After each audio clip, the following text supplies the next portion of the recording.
Continuamos con la serie Carta del Apóstol Pablo a los Filipenses. Tema 3, al Evangelio nada lo detiene. Texto base, Filipenses, capítulo 1, del 12 al 18.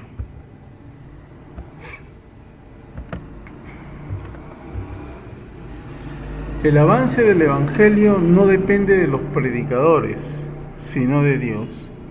El avance del Evangelio no depende de los predicadores, sino de Dios. Entramos a la introducción parafraseando el texto. Quiero que sepáis, hermanos, que lo que me ha sucedido ha contribuido más bien en provecho del Evangelio. De tal manera que en todo el pretorio y entre todos los demás se ha hecho evidente que estoy preso por causa de Cristo. Y al ver que estoy preso, la mayoría de los hermanos se han animado a anunciar el mensaje, sin miedo y con más confianza en el Señor. Algunos a la verdad predican a Cristo por envidia y contienda, pero otros de buena voluntad. Los unos anuncian a Cristo por rivalidad, no sinceramente, pensando añadir aflicciones a mis prisiones. Pero los otros por amor, sabiendo que estoy puesto para la defensa del Evangelio. ¿Qué pues? Que no obstante, en todas maneras, o por pretexto o por verdad, es anunciado el Cristo. Y en esto también me gozo, y me gozaré aún. El apóstol empieza diciendo que todo lo que le ha sucedido en oposición a la predicación del Evangelio ha contribuido para provecho del Evangelio. Y empieza diciendo que todo el pretorio, o sea, todo el fuerte romano y todos los que están alrededor se han dado cuenta de que él está preso por causa de Cristo. Y eso ha hecho de que los hermanos se animen a anunciar el mensaje sin miedo y con más confianza en el Señor. Porque no hay que olvidarnos que en este contexto en el que se está desarrollando el apóstol Pablo, hay mucha oposición, hay mucho martirio por causa del Evangelio. Pero aún en esas condiciones, la oposición ha hecho más bien que las fuerzas de Dios, en este caso los hermanos, tomen valor, se armen de valor y se decidan hablar de la palabra de Dios.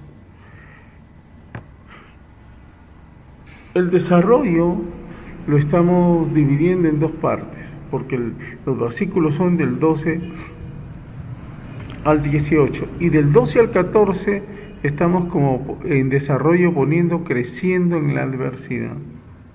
Dios usando las circunstancias adversas en favor de la extensión del Evangelio, de acuerdo a lo que está diciendo el apóstol en el versículo 12. Todas las cosas que me han sucedido y que eran adversas, porque él estaba pasando por una situación muy adversa, han redundado en favor del Evangelio. Entonces, Dios usando las circunstancias adversas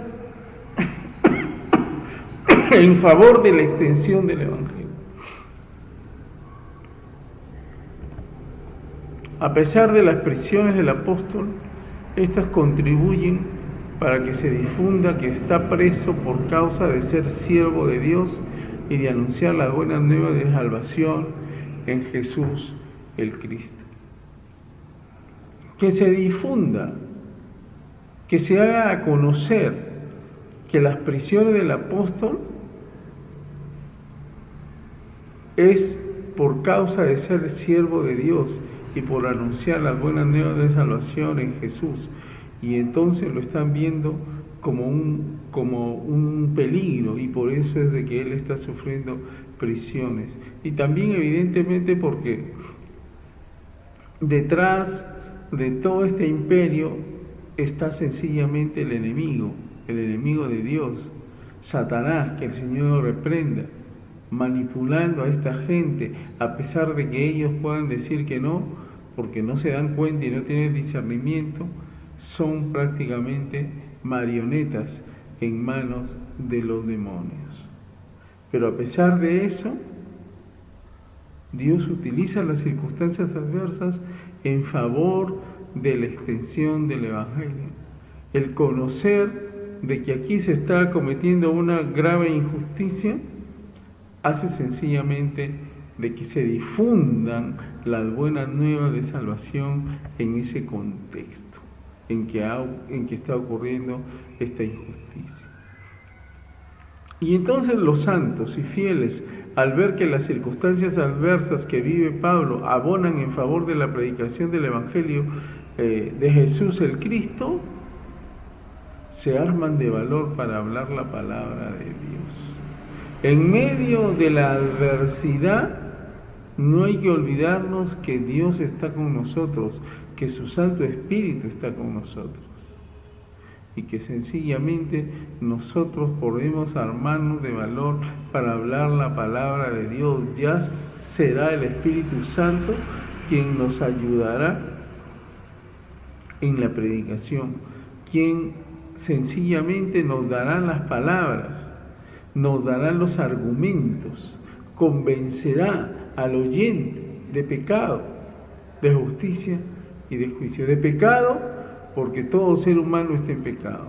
De justicia, porque la única justicia que es válida delante de Dios es de la de Cristo Jesús. Y de juicio, porque el que no se agarra de la justicia de Cristo Jesús irá a un juicio adverso, a un juicio sencillamente que lo va a condenar. La segunda parte, desde los versículos 15 al 18, lo estamos subtitulando Cristo es anunciado. Eso es lo que cuenta, ¿no? Eso cuenta. Cristo es anunciado. ¿Por qué? Porque el apóstol nos va a decir que y nosotros estamos comentando que desde la iniciación del cuerpo de Cristo y en la extensión del reino de Dios, algunos de los que predican no se rigen por la voluntad de Dios. Pablo está diciendo, algunos predican por rivalidad, por añadirle, dice, mire lo que está diciendo, unos anuncian a Cristo por rivalidad, no eran sinceros, añadían aflicciones al apóstol. Otros lo hacían por amor, sabiendo que Pablo estaba preso por la defensa del Evangelio de Cristo Jesús. Miren la realidad tan compleja, por eso es que en la actualidad también vemos que muchos hablan y anuncian del reino de Dios, pero unos lo hacen no ceñidos en la voluntad de Dios, predican para sus propios intereses. Y como también en el tiempo de Pablo, otros también anuncian por amor, sabiendo que sencillamente es un encargo en la gran comisión del Señor Jesucristo. El Evangelio es de Dios en Cristo Jesús, no le pertenece a ningún ser humano. Y aquí lo más importante, que ya sea por rivalidad o ya sea por amor, Cristo es anunciado, y es ahí donde se está gozando el apóstol. El apóstol va a decir,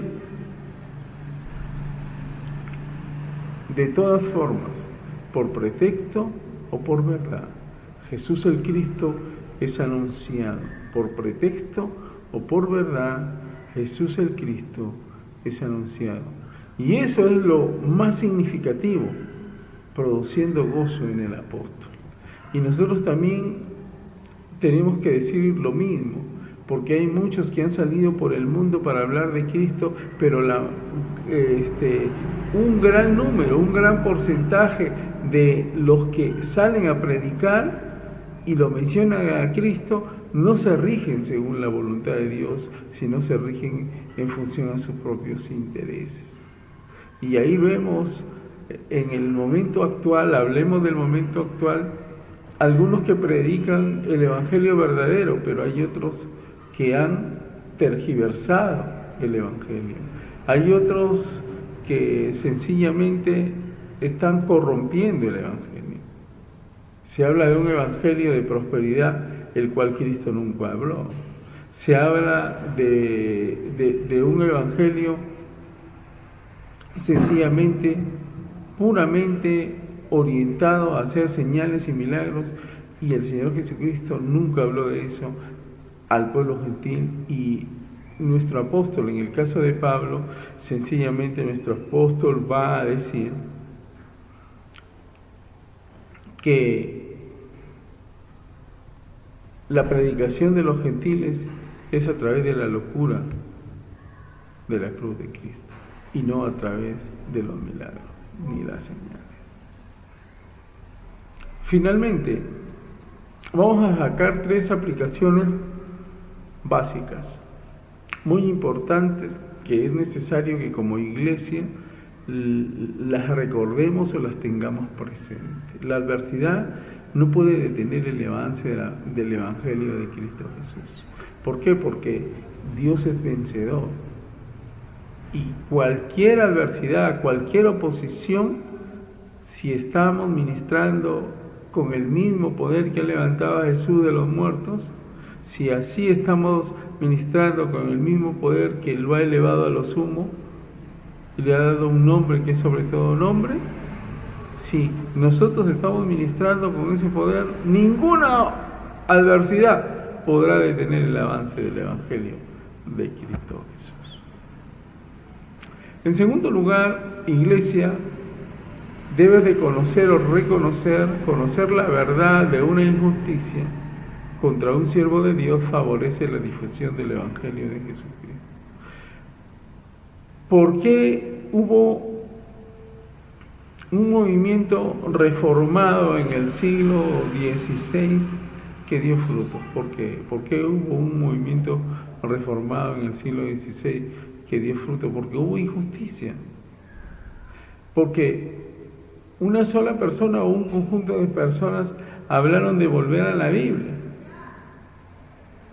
Y sencillamente en ese contexto fueron perseguidos y muchos incluso perdieron su vida. Había una injusticia, se cometieron grandes injusticias. Entonces, con el tiempo se comenzó a conocer esa verdad, la verdad de tanta injusticia contra los que se declararon sencillamente seguidores solo de Cristo, solo de Dios, teniendo como única regla de fe las Sagradas Escrituras, y la pagaron caro. Pero al conocer la verdad de esas injusticias contra estos siervos de Dios también en el siglo XVI, ha favorecido enormemente la difusión del Evangelio del Señor Jesucristo, como también lo vivió el apóstol Pablo escribiéndole a los hermanos de Filipos, de las cuales nosotros nos estamos gozando porque es la carta del gozo. Y en tercer lugar y por último, debemos reconocer que toda injusticia debe ser capitalizada por los santos en Cristo para hablar la palabra de Dios. Toda injusticia debe ser capitalizada por los santos en Cristo para hablar la palabra de Dios. Estamos terminando y diciendo como conclusión: santo y fiel en Jesús el Cristo, toda oposición a la predicación y avance del reino de Dios es una oportunidad para que el Señor sea glorificado como un vencedor y su palabra corra como río de agua viva. No dudemos que toda oposición será vencida. Aleluya. La pregunta es: ¿cuando hay oposición obro así? Una respuesta personal que cada uno debe de responder. Gocémonos y alegrémonos, porque Dios es bueno y para siempre es su misericordia. Gocémonos y alegrémonos porque somos bendecidos y porque Dios nos ha dado toda bendición espiritual arriba en la patria celestial y porque tenemos una herencia y porque ministramos en el poder de Dios. Bendito sea cada uno de los que escuchan o los que ven esta lección. Continuemos deleitándonos para gloria y alabanza de su nombre. Amén.